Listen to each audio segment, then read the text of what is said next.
irmão, cada irmã que está conosco aqui no templo, você que nos acompanha pela internet, com a graça e a paz de nosso Senhor Jesus Cristo.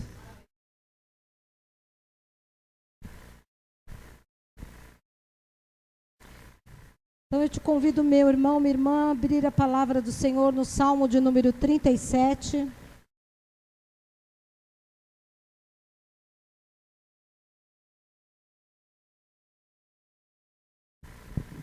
Salmo 37, nós leremos do versículo 1 ao versículo 5.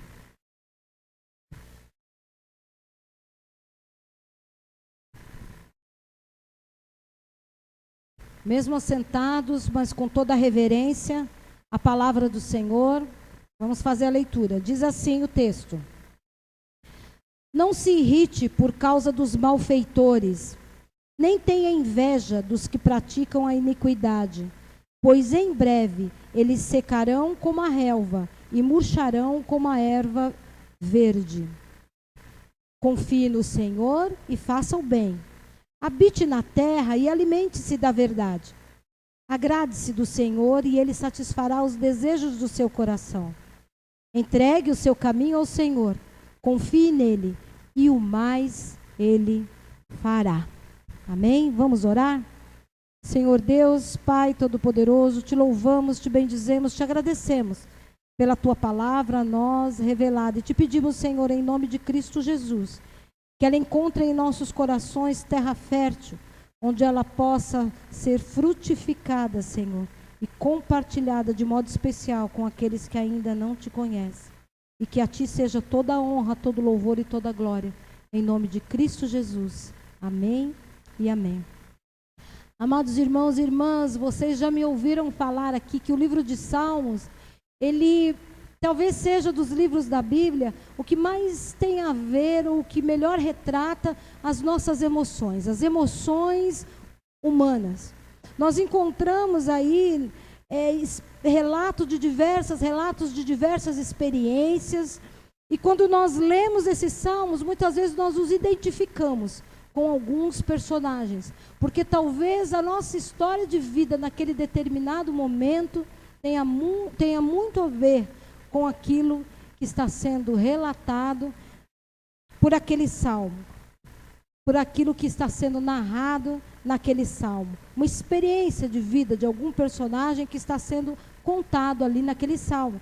E nós encontramos então salmos de todos os tipos. Temos os salmos de louvores, nós temos os salmos que expressam angústia, temos salmos que falam de raiva, de ira, porque afinal de contas, raiva e ira fazem parte das emoções humanas, fazem parte de quem nós somos, né? da nossa vida e da nossa realidade. Há salmos que falam a respeito de dúvidas, há salmos que falam a respeito de esperança, há salmos que falam a respeito de medo, há salmos que falam de lamentações, há salmos então que expressam toda forma de emoção, toda forma de sentimento que nós humanos experimentamos.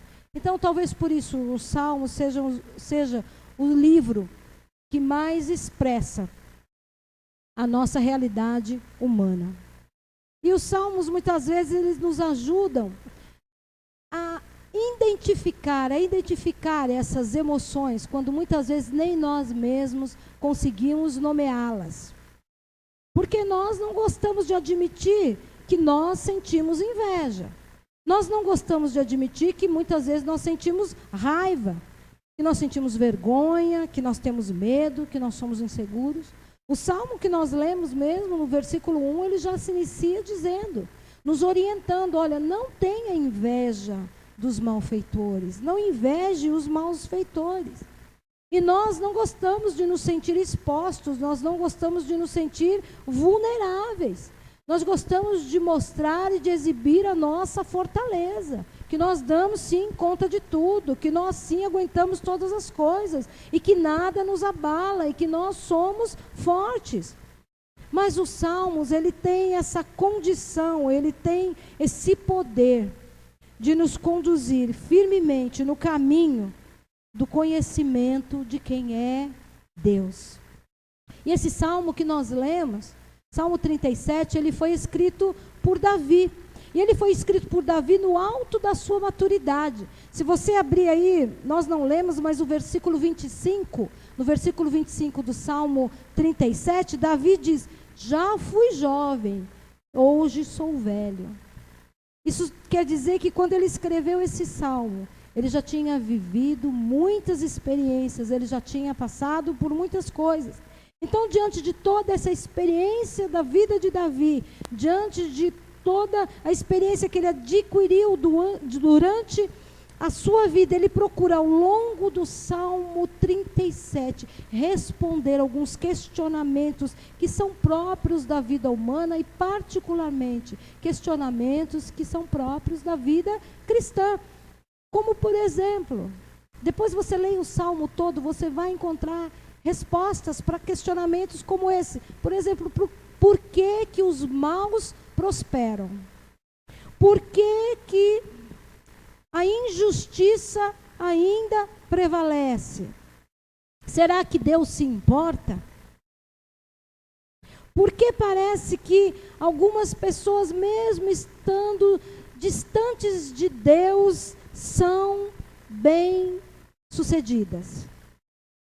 Porque às vezes nós temos a impressão de que aquele que não conhece a Deus, que rejeita a Deus, é feliz.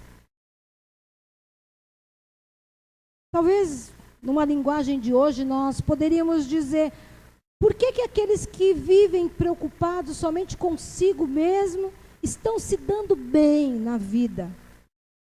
E nós aqui, cristãos, estamos sofrendo, estamos pelejando, estamos lutando. Por quê? Porque aqueles que não têm um olhar solidário, um olhar na direção do outro, estão conquistando coisas que a gente gostaria também de conquistar. Mas o versículo 3 nos diz: olha, segue a tua vida e fazendo o bem. Já é outra orientação, não é seguindo a vida de qualquer forma, é fazendo o bem. Ainda que muitos acreditem que o que impera e o que vale é a lei de levar vantagem em tudo. O Salmo nos alerta: seja você diferente. Vá você no caminho inverso. E talvez você já tenha se perguntado: será que seguir a Jesus, será que viver esse propósito que Deus tem para as nossas vidas, será que esse é verdadeiramente o caminho que vai nos levar à felicidade ou à vida feliz? Hoje pela manhã a pastora Lucinéia pregou a respeito de felicidade. Ela pregou no Salmo 106, alguns versículos do Salmo 106 e do Salmo 119. E ali ela nos trouxe a mensagem de que estar na presença de Deus, de caminhar dentro dos propósitos de Deus, é sim o caminho para encontrarmos a verdadeira felicidade.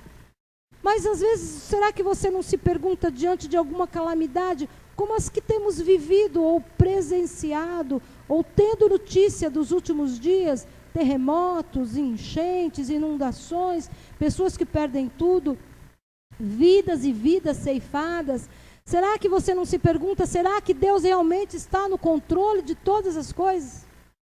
Será que Deus realmente se importa? E quando nós paramos para refletir nesse salmo, uma reflexão profunda nesse salmo vai nos ajudar a encontrar respostas para esses questionamentos e questionamentos parecidos com esse. Nós vamos perceber que esse salmo aponta para a soberania de Deus. Deus é sim soberano e Deus está sim no controle de todas as coisas. Esse salmo fala a respeito da doutrina da providência de Deus. Deus nos revela que Ele é soberano sobre tudo e que Ele tem o controle sim de todas as coisas. Ainda que eu e você não entendamos por que algumas coisas acontecem da forma que acontecem. Mas nós cremos que Deus está no controle de tudo, que Deus governa sobre tudo, que nada foge ao controle de Deus. Não existe acaso, não existe sorte. Existe a vontade ativa de Deus, existe a vontade permissiva de Deus. Mas Deus conhece todas as coisas, todos os tempos, todas as situações. E há um propósito, como dizem Eclesiastes, há um propósito para tudo que acontece. E há textos bíblicos, não só Eclesiastes, mas outros, que nos declaram e que confirmam essa verdade. Verdade de um Deus que é criador e sustentador de toda a criação. Colossenses 1, versículo 17 diz: Ele é antes de todas as coisas e nele tudo subsiste. Textos que falam de um Deus que governa sobre todo o universo. Jó 26, 7. É Deus que estende os céus do norte sobre o espaço vazio. Suspende e equilibra a terra sobre nada. Sustenta e equilibra a terra sobre nada. Esse é Deus. Isaías 42, 5 diz: Assim diz o Senhor que criou o céu e o desenrolou e estendeu a terra e o que dela brota, que dá ao povo que nela habita o espírito e o fôlego de vida. Mas nós não podemos responsabilizar a Deus pelo mal que assola o mundo, nem pela morte. Nós conhecemos o plano primeiro de Deus, o plano perfeito de Deus. Era de vida. Sempre foi esse o plano de Deus. Era de bem, era de paz, de alegria. Mas por causa do pecado, nós sofremos hoje as consequências. Todo o sofrimento, todo o mal que nós vemos no mundo e na sociedade é resultado da escolha da humanidade. A humanidade é representada em Adão e Eva. Fazendo uso do livre-arbítrio, escolheram não obedecer a Deus. Pretenderam ser como Deus. Adquirirem o conhecimento e serem como Deus. E hoje nós sofremos as consequências de tudo isso. Pessoas, como no texto que nós lemos para a nossa reflexão sobre confissão, que decidiram tomar as rédeas das suas próprias vidas e viver segundo os seus próprios princípios.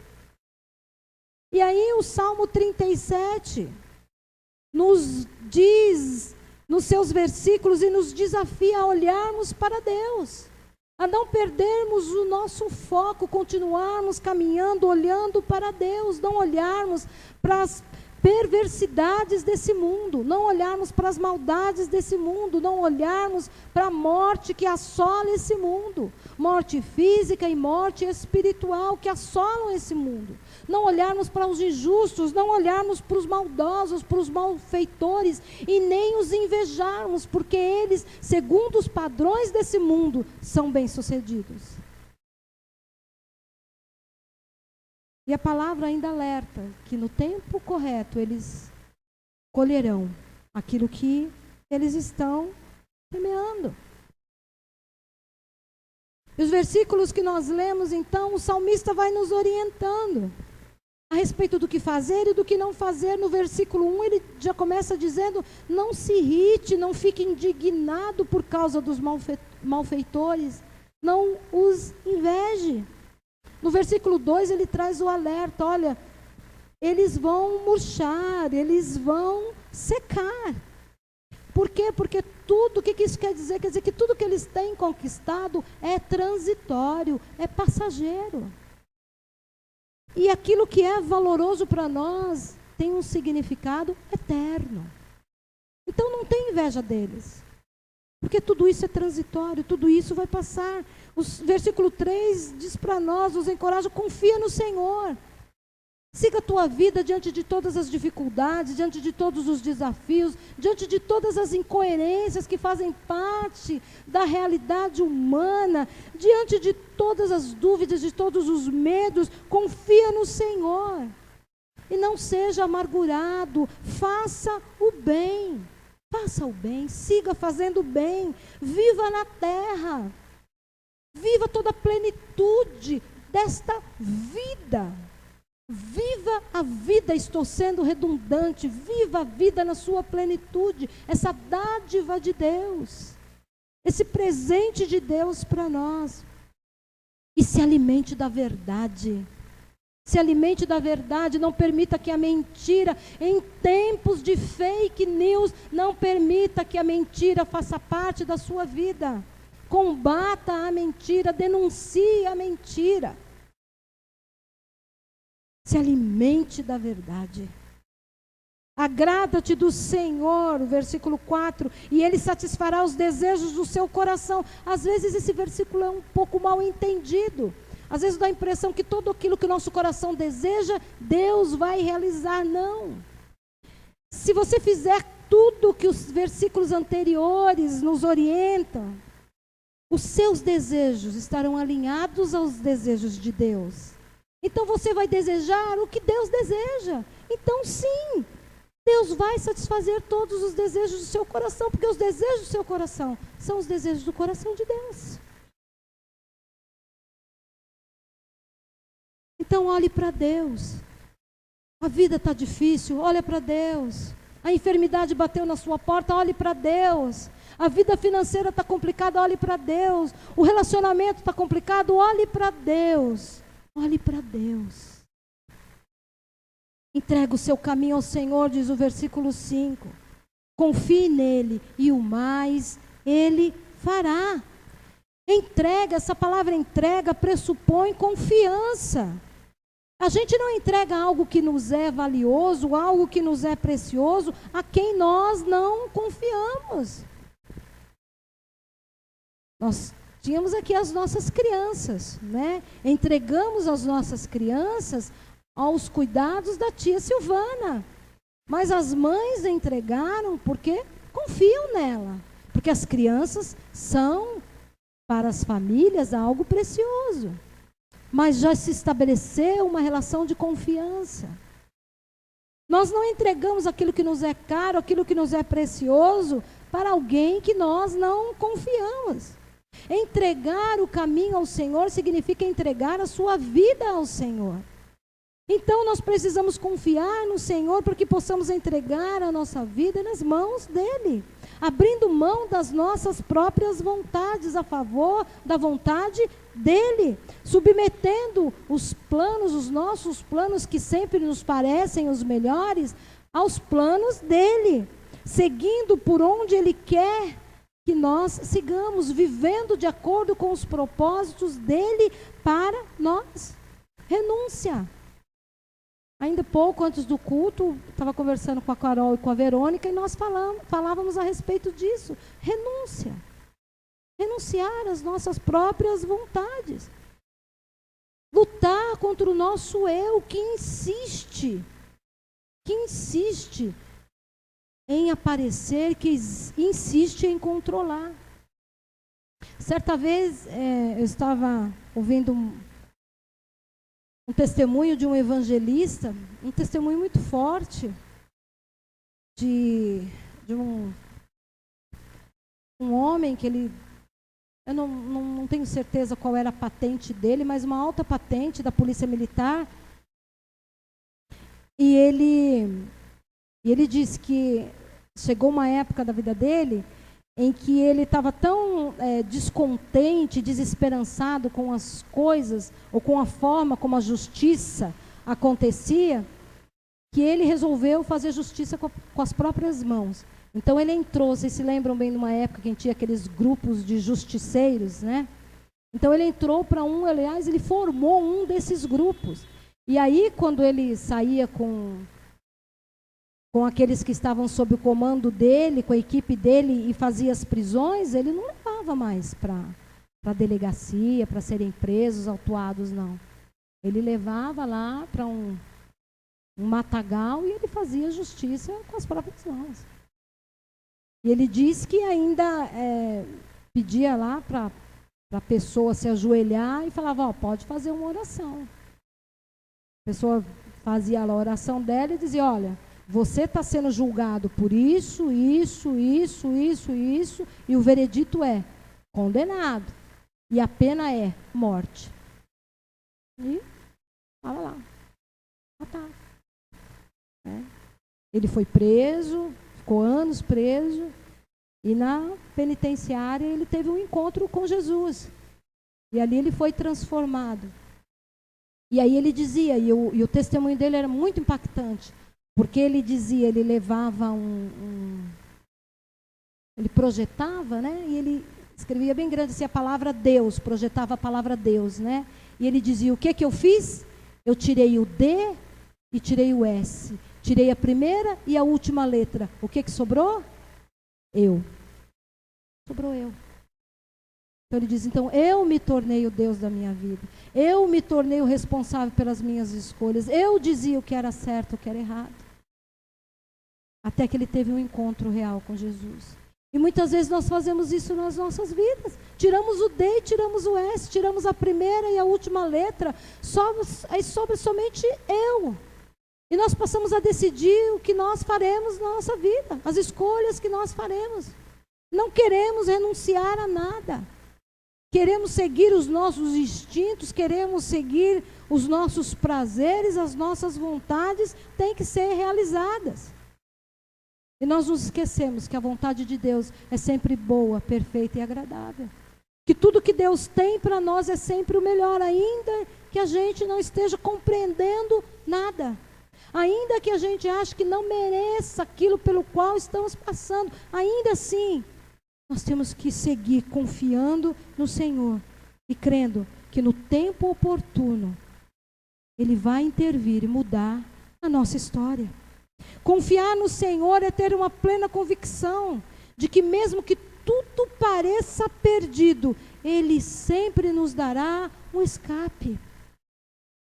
É sentir-se em paz, ainda que em situações de perseguição, ainda que em situações de injustiça, de dor, de sofrimento ou de guerra.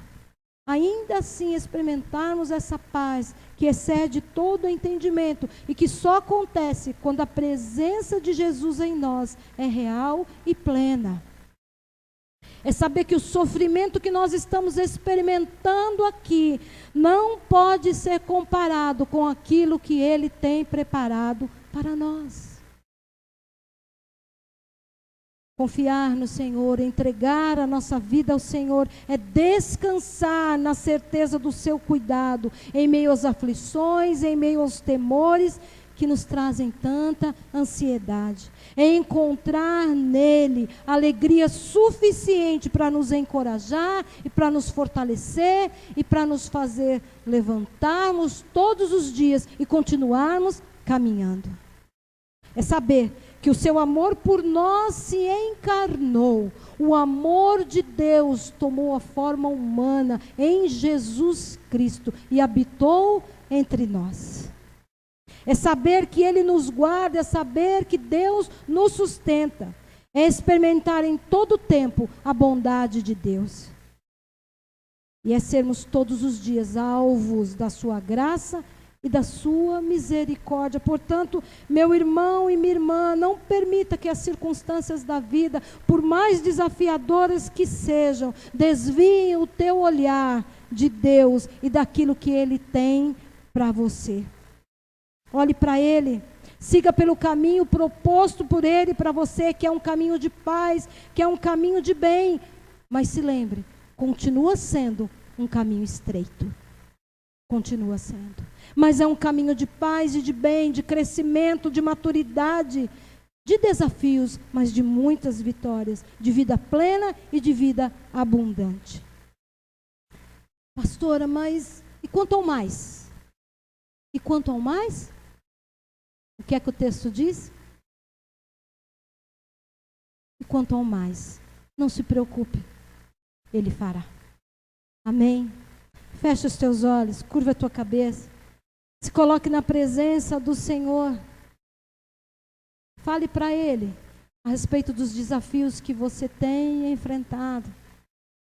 Coloque diante dEle as suas lutas, os seus medos, as suas dúvidas, as suas inquietações. Se você precisa de fé, peça ao Senhor que acrescente nessa noite. Se você precisa que a esperança seja avivada no teu coração, peça ao Senhor, que tudo faz por amor.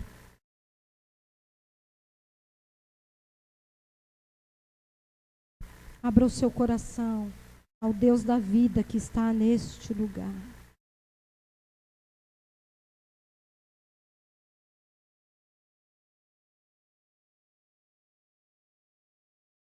Senhor Deus e Pai, Deus de amor, de graça e de misericórdia,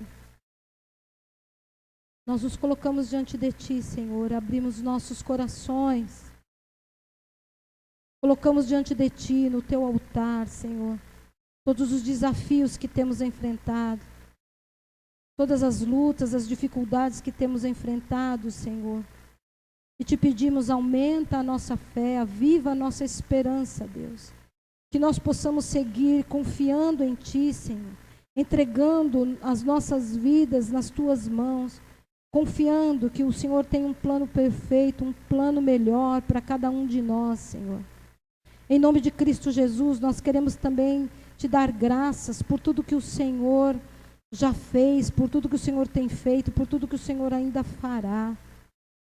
Te damos graças pelo Teu amor, pela Tua misericórdia, que são constantes sobre nós, pela Tua bondade, pelo amor de Jesus Cristo, pela salvação, pelo perdão, Senhor. Obrigada, Deus, pelo Teu sustento. Obrigada porque nada tem nos faltado, Senhor. Obrigada pela Tua presença, pelo Teu Santo Espírito, que nos orienta, que nos ensina. O Teu Santo Espírito que intercede por nós, Senhor. Obrigada. Obrigada por Jesus Cristo, nosso Senhor e Salvador. Obrigada, Senhor, por esse dia. Obrigada, Senhor, por essa igreja. Obrigada por podermos nos reunir aqui para Te louvar, para Te adorar com liberdade, Senhor. Obrigada pelo pão de cada dia. Obrigada pelo teto, Senhor, pela cama quentinha, Senhor. Obrigada, Deus. Obrigada pelo privilégio de Te servir, Senhor. Obrigada, Senhor, pela Tua presença em nós e através de nós. Te louvamos e Te bendizemos, em nome de Cristo Jesus, e entregamos a nossa vida nas Tuas mãos, na certeza do Teu amor e do Teu cuidado sobre nós. Em nome de Cristo Jesus. Amém e amém. Louvado seja Deus.